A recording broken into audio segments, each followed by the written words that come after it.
नमस्कार, आप सबका स्वागत है न्यूज फ्रेम के बिहार झारखंड के बुलेटिन में। मैं हूं आशिका पटेल। न्यूज फ्रेम का आगाज हुआ है आपकी आवाज को बुलंद करने के लिए और हुक्मरानों तक आपकी आवाज पहुंचाने के लिए। तो चलिए शुरुआत करते हैं आज की खबरों से। प्रदेश कांग्रेस कार्यालय में आज पार्टी की ओर से जनता दरबार का आयोजन किया गया। कांग्रेस प्रभारी के राजू और प्रदेश अध्यक्ष केशव महतो कमलेश के निर्देश पर पार्टी की ओर से जनता दरबार का आयोजन हुआ। इस मौके पर राज्य के स्वास्थ्य मंत्री डॉक्टर इरफान अंसारी ने लोगों की समस्याओं को सुना। इस दौरान स्वास्थ्य मंत्री डॉक्टर इरफान अंसारी ने कहा कि जनता दरबार में बड़ी संख्या में लोगों ने अपनी समस्याओं को रखा है। आज एक पार्टी के निर्देश पर हमारे जो इंचार्ज है के राजू साहब और हमारे जो अध्यक्ष हैं केशव महतो कमलेश जी के निर्देश पर जनता दरबार लगाया गया है।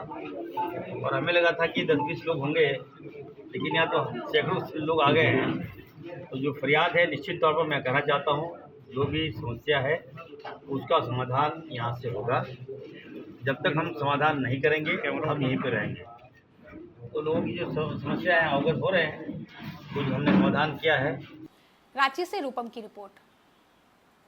झारखंड के बड़कागांव विधानसभा क्षेत्र की पूर्व कांग्रेस विधायक अम्बा प्रसाद ने एक प्रेस कॉन्फ्रेंस में अपने क्षेत्र में बिजली की बदहाल व्यवस्था को लेकर गंभीर चिंता जताई। उन्होंने कहा कि क्षेत्र की जनता आज भी मूलभूत सुविधाओं जैसे बिजली से वंचित है। अम्बा प्रसाद ने इसके लिए मौजूदा विधायक को जिम्मेदार ठहराते हुए कहा कि जनता ने ऐसे प्रतिनिधि को चुना है जिसे न तो जनता की समस्याओं की समझ है और न ही यह पता है कि बिजली संकट को लेकर कहां और कैसे आवाज उठानी चाहिए। स्थिति में बिजली पे हमने जो काम किया है उसको आगे बढ़ाने के सिवा इनके पास कोई विकल्प नहीं है। और मैं इस चीज़ पे, क्योंकि लोगों को गुमराह किया जा रहा है, लोग भी गुमराह हो रहे हैं और हमारा ये फ़र्ज़ बनता है कि हम अपने क्षेत्र के लोगों को या हज़ारीबाग के लोगों को अगर कोई गुमराह कर रहा है तो हम उस चीज़ को रोकें। और क्योंकि हर कोई जानता है कि ये डीवीसी बिजली काट रही है जो केंद्र शासित है और बीजेपी है वहाँ। रांची से रूपम की रिपोर्ट। झारखंड में आज सुबह से ही मानसून का असर दिखने लगा है। राजधानी रांची में आसमान में बादल छाए हुए हैं। कई इलाकों में हल्की बारिश भी हुई है। मौसम विभाग ने राज्य के कई जिलों में तेज हवा और वज्रपात के साथ भारी बारिश का येलो अलर्ट जारी किया है। दक्षिण पश्चिम मानसून का झारखंड में आज 17 तारीख को आगमन हो गया है और दक्षिण पश्चिम मानसून झारखंड के अधिकतर हिस्सों में देखने को मिल रहा है। कुछ हिस्से अभी भी थोड़े से अछूते हैं, जिनमें कि गढ़वा, पलामू, चतरा का हिस्सा है जो कि अभी अछूता है, और कुछ हिस्सा हजारीबाग, कोडरमा और लातेहार का है जो अभी अछूता है। शेष सारे भाग दक्षिण पश्चिम मानसून के हवाओं के जद में आ गए हैं और झारखंड में उसके चलते रेनफॉल भी देखने को मिल रही है। बात करें तो दक्षिण बांग्लादेश और उससे सटे हुए पश्चिम बंगाल के जो इलाका है वहाँ पे एक निम्न दबाव का क्षेत्र, एक लो प्रेशर एरिया फॉर्म हुआ है और उसका जो मूवमेंट है नॉर्थ वेस्ट होने की संभावना है, और जिसके चलते झारखंड में आने वाले दिनों में आपको काफ़ी अच्छी बारिश देखने को मिल सकती है, जिसमें कि आज 17 तारीख में कुछ जगहों पे भारी से बहुत भारी बारिश, 18-19 तारीख में कुछ जगहों पे अत्यंत भारी बारिश, कुछ जगहों पे भारी से बहुत भारी बारिश देखने को मिल सकती है। Bureau report news frame. Jamtara के उपायुक्त सह जिला दंडाधिकारी रवि आनंद द्वारा जनता दरबार का आयोजन किया गया, जहां उन्होंने जिले के दूर दराज क्षेत्रों से आए लोगों की समस्याएं सुनी।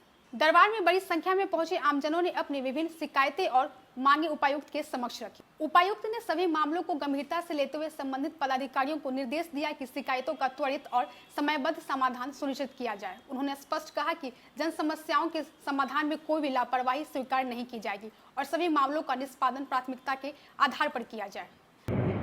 तो इस प्रकार के जब मामले जिला प्रशासन के सामने आते हैं कई बार, तो जनता को भी पता होता है कि किस अवधि में जाके उपायुक्त से मुलाकात करके वो अपनी समस्याओं को रख सकते हैं। और हमें भी पता होता है कि जब लोग आते हैं अलग अलग समस्याओं को लेकर, तो प्रशासन किस तरह से कार्य कर रहा है उसकी भी जानकारी होती है।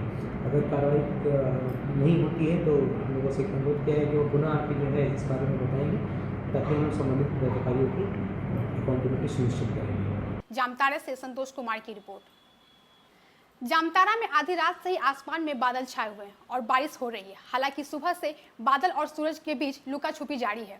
वही उमस भरी गर्मी से लोग परेशान हो गए थे, लेकिन सुबह एक बार फिर हुई मौसम में बदलाव और झमाझम बारिश होने से लोगों को भीषण गर्मी और उमस से राहत मिली है। जामताड़ा से संतोष कुमार की रिपोर्ट।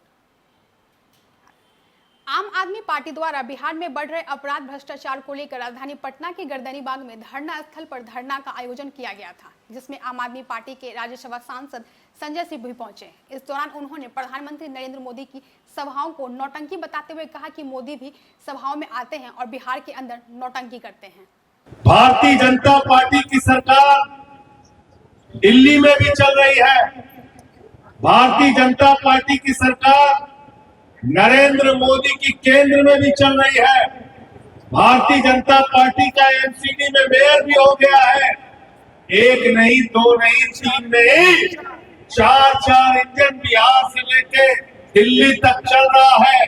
मोदी जी सभाओं में आते हैं, बिहार के अंदर ड्रामा करते हैं, नौटंकी करते हैं, कहते हैं कितना पैसा चाहिए, 25,000 करोड़, 50,000 करोड़, 1 लाख करोड़, 1.5 लाख करोड़, चलो 1.5 लाख करोड़ दे देता हूँ। अरे मोदी जी, हमें 1.5 लाख करोड़ नहीं चाहिए। ये बताओ, तुम दिल्ली में बिहार के लोगों को 1.5 फीट की जगह देने को तैयार क्यों नहीं हो? पहले इसका जवाब। पटना से अविनाश कुमार सिंह की रिपोर्ट। पूर्णिया पूर्व प्रखंड के भोगा करियात पंचायत में जर्जर भोगा देहात भटगामा सड़क को लेकर ग्रामीणों ने वोट बहिष्कार का ऐलान किया है। ग्रामीणों ने प्रदर्शन कर बताया कि 1990 में बनी ईंट सोलिंग सड़क अब जर्जर हो गया है और 35 साल में अब तक कोई मरम्मत नहीं हुई। सड़क बनने से कटिहार जाना आसान होगा और कई पंचायतों को जोड़ने में मदद मिलेगी, लेकिन अब तक किसी जनप्रतिनिधि ने ध्यान नहीं दिया है, जिससे नाराज होकर ग्रामीणों ने चुनाव में वोट न देने का फैसला लिया है। इस रोड को लेके हम लोग पिछले 10 साल से परेशान हैं।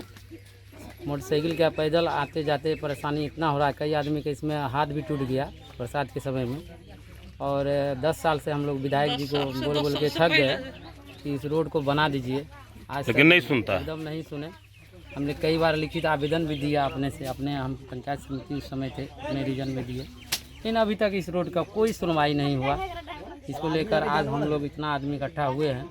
तो ये बहिष्कार कर रहे हैं, चुनाव का बहिष्कार कर रहे हैं कि जब तक रोड नहीं बनेगा तब तक वोट नहीं। पूर्णिया से इंद्रजीत कुमार की रिपोर्ट। बेगूसराय में गंगा स्नान को जा रहे टेम्पू सवारों को अज्ञात वाहन ने टक्कर मार दी, जिससे टेम्पू पलट गया। हादसे में आर्मी जवान की मौत हो गई, जबकि उसी परिवार की एक महिला, बच्चा और 2 पुरुष गंभीर रूप से घायल हो गए।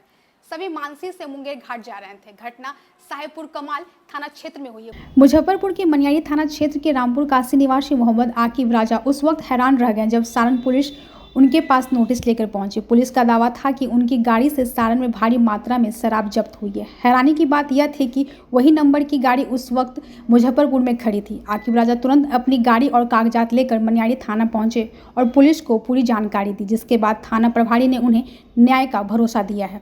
मामला यह है सर कि हमें एक सारण थाना से हमें एक नोटिस आया है। अच्छा।